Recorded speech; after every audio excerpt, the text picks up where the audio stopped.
Katrina that hit New Orleans in August 23rd in 2005.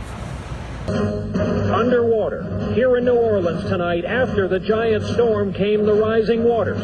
Over 80% of the city is flooded. The damage here along the Gulf Coast is catastrophic. There's a frantic effort underway tonight to find survivors. There are an uncounted number of the dead tonight. The levee system in New Orleans, designed by the U.S. Army Corps, did not stand a chance against the Category 5 Hurricane Katrina.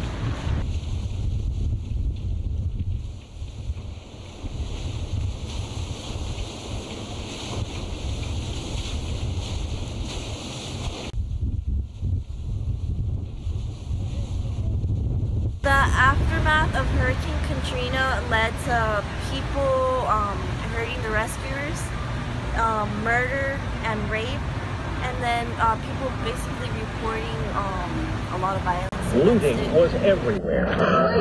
In a city with no basic human services, there is little police can do.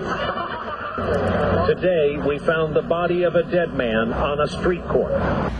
One of the most interesting facts that I researched was that the bureaucrats that we saw 10 years ago talking about this natural disaster are always finding an excuse in finding who is guilty.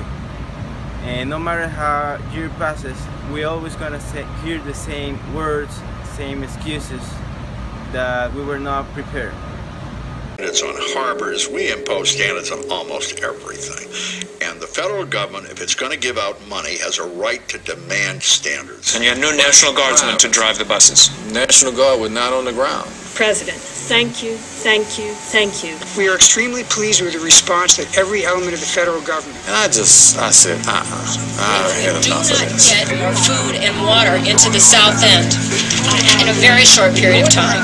We are going to have more casualties because we're going to have people who are without babies that need formula. Well, this is where a lot of people are trying to switch baby and rock. We're on the Southern country. Is that the locals accepted that. We believed it.